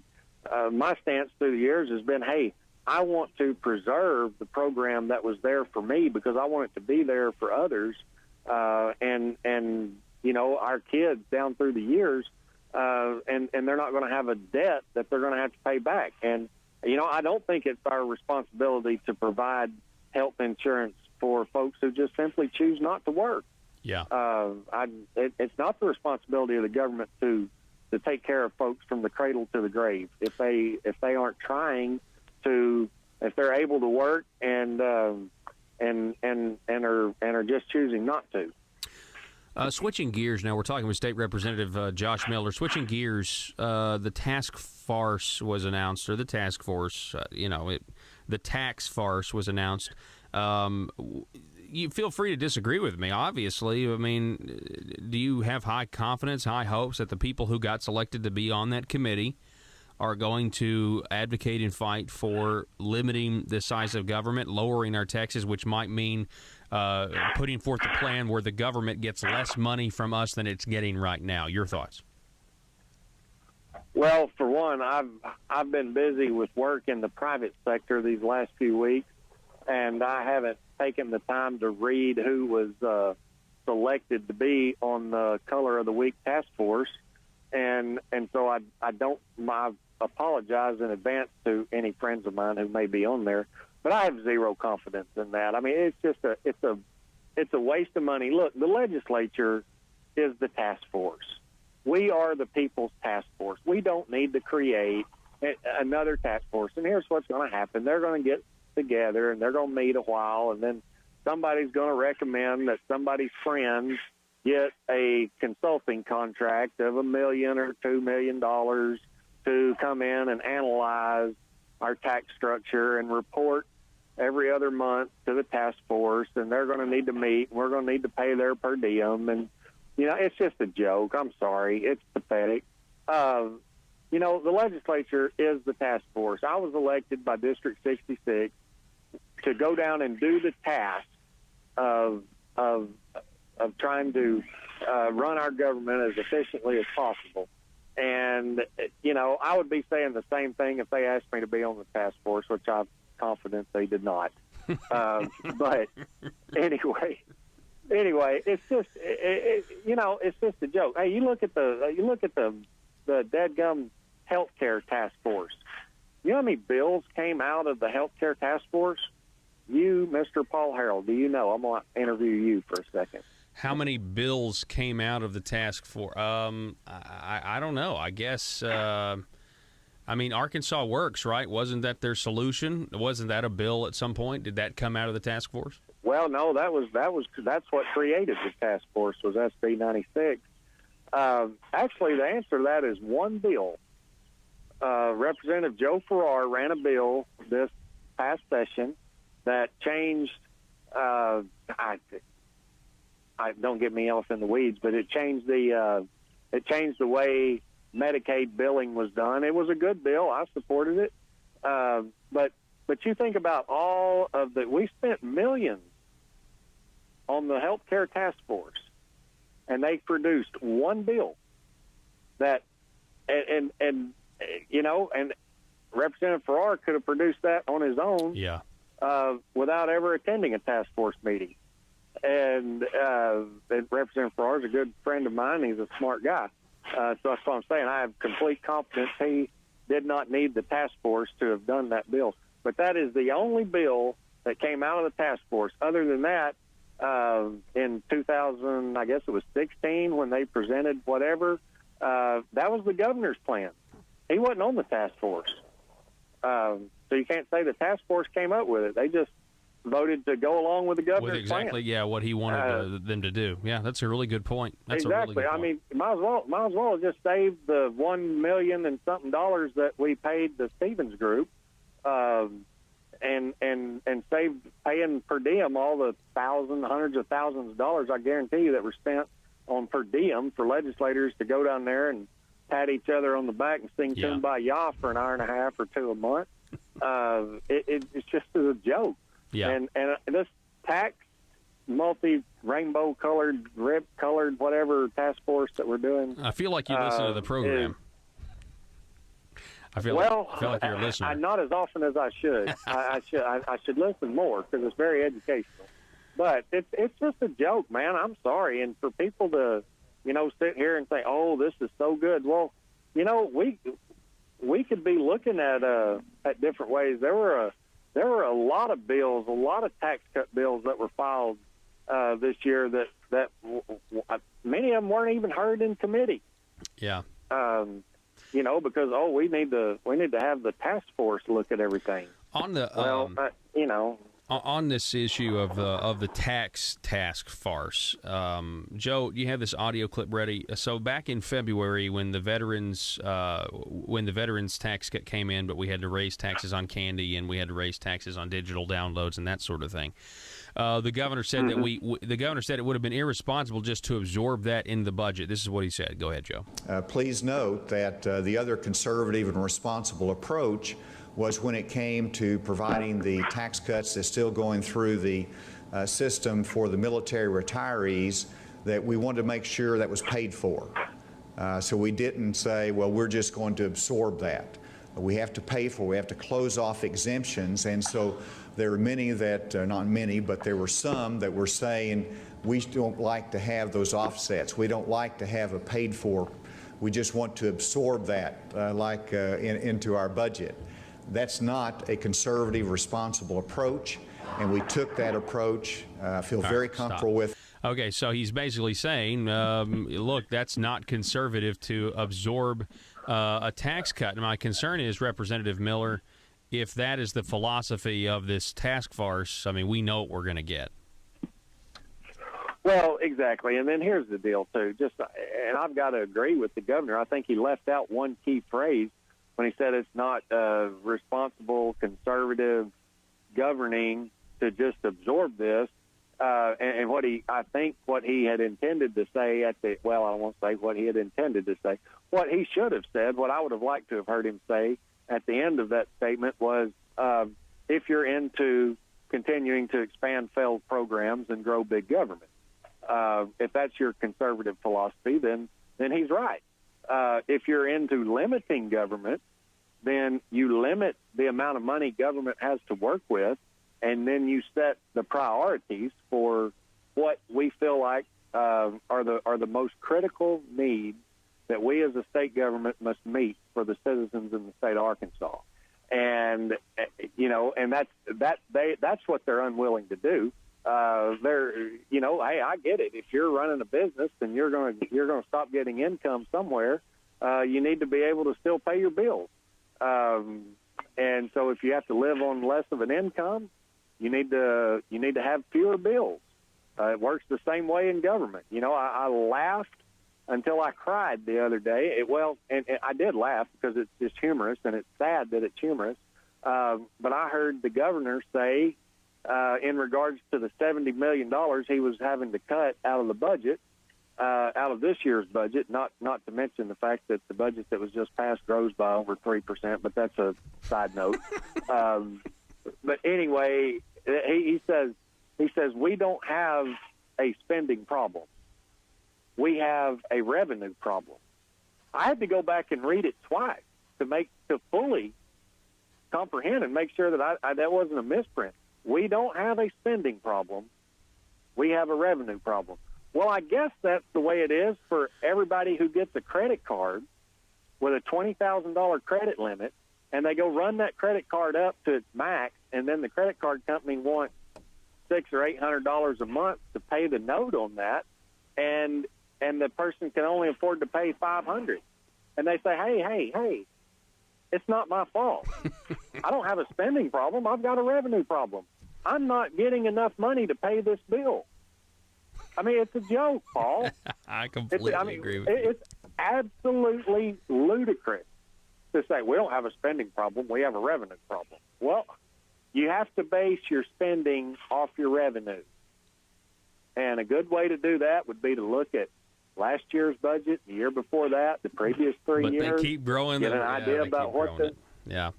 Yeah, I mean, but, when you increase it by 3% every year, at some point you're going to have to say, oh, crap, we can't pay this bill. State Representative Josh Miller, you're always a pleasure to have on the program, and I do appreciate it, and I can't wait to do it again. Hey, Paul, thanks a lot, bud. Yes, Take sir. care. Be safe. Folks, it's always great to have him on. We've got to take a break, though. I went over, but you can tell why, because he always has a lot of great stuff to say. Back in just a moment.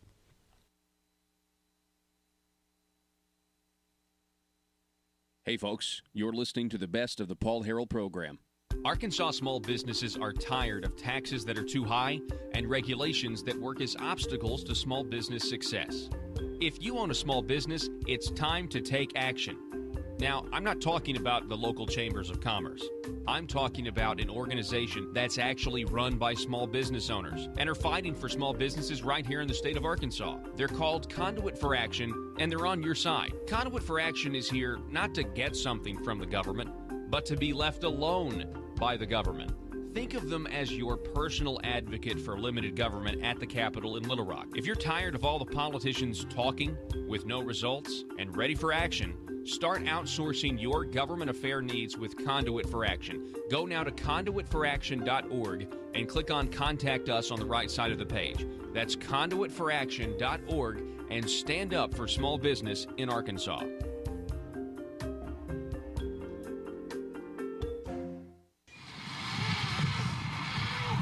Who's next to Zipline? Me, and I'm really excited about this. Sir, I'm sorry. The Zipline has a 350-pound weight limit, and frankly, I do not think it would be safe for you.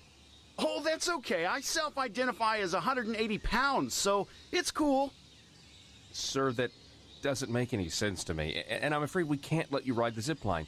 You're too heavy. I'm sorry.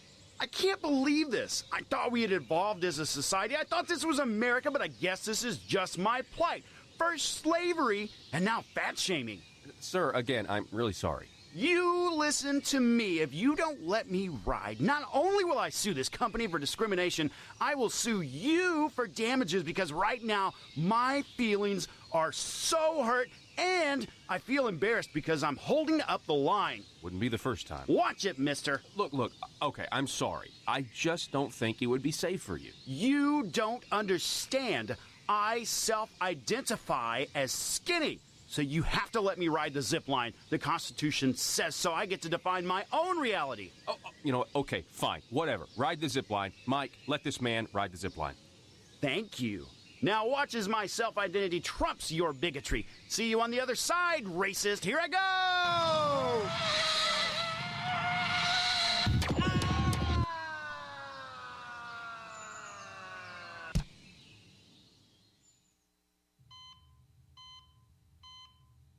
Doctor, thank goodness.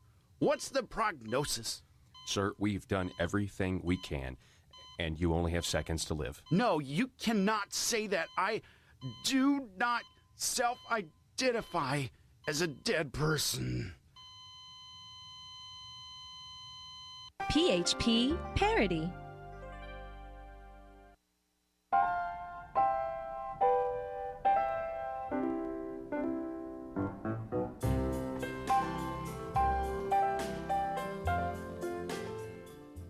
You're listening to the Paul Harrell Program, brought to you by Conduit All Media right, Group. welcome back. This is hour number 2. My name is Paul. Thank you so much for being with us today. The intersection of conservative ideas and reality. Let's go to our good friend. We got former state representative Donnie Copeland is on the line with us. Donnie, it's great to have you back on, sir. How you been? Oh, doing wonderful, Paul. Thank you for having me, man. Yes, sir. I'm glad that you could come on.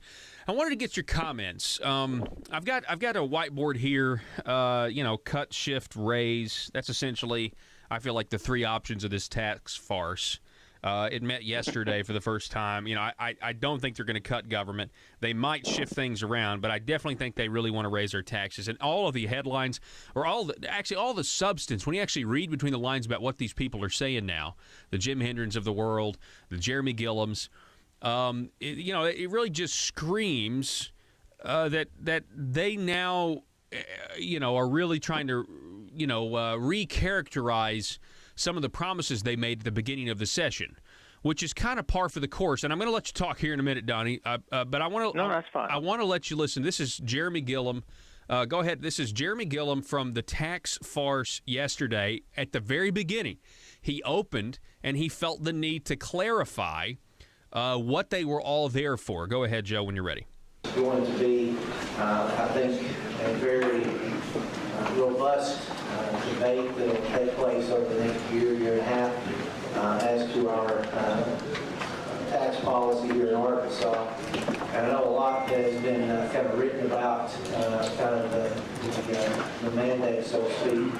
And it seems to always be mentioned that it's about which tax cuts are going to be put forward in the next General Assembly. And I think you are all familiar with the fact that that is not necessarily the overriding mandate of this task force. It is to look at reform and relief and making Arkansas competitive. All right, stop. All right, so, Donnie, you heard him say that there, and it's not a great piece of audio, but he says all of the news media is about what tax cuts that we're going to be, delivered to the General Assembly next go-around. He says, I think everybody here knows that that's not necessarily the mandate for tax cuts. You served under Jeremy Gillum.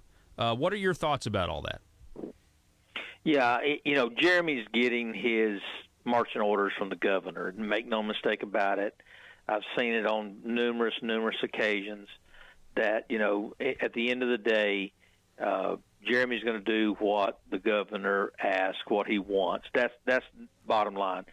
Here's a question I think the listeners need to ask themselves. What listener, what person in their right mind would say, okay, I'm getting ready to make some changes in my life. Maybe I'm retiring. Maybe I'm changing careers. And you know what? I think I'll just focus solely on what my income is. I'm not even going to focus on, do I need to downsize my house, downsize my car note, pay off my car. The outgo is never considered only the income side, and that's what we have in state government. They only talk about the government side, and here's why. they can shift and move. What were your three characterizations there again? Shift, cut, shift, raise. Yeah, cut, shift, and raise. And all three of those, I mean, we saw it. We see it in Kansas. We've seen it in another state comes to mind. It slips my mind right now. I think Louisiana is another one. And then we see it with Bush when he was in the White House.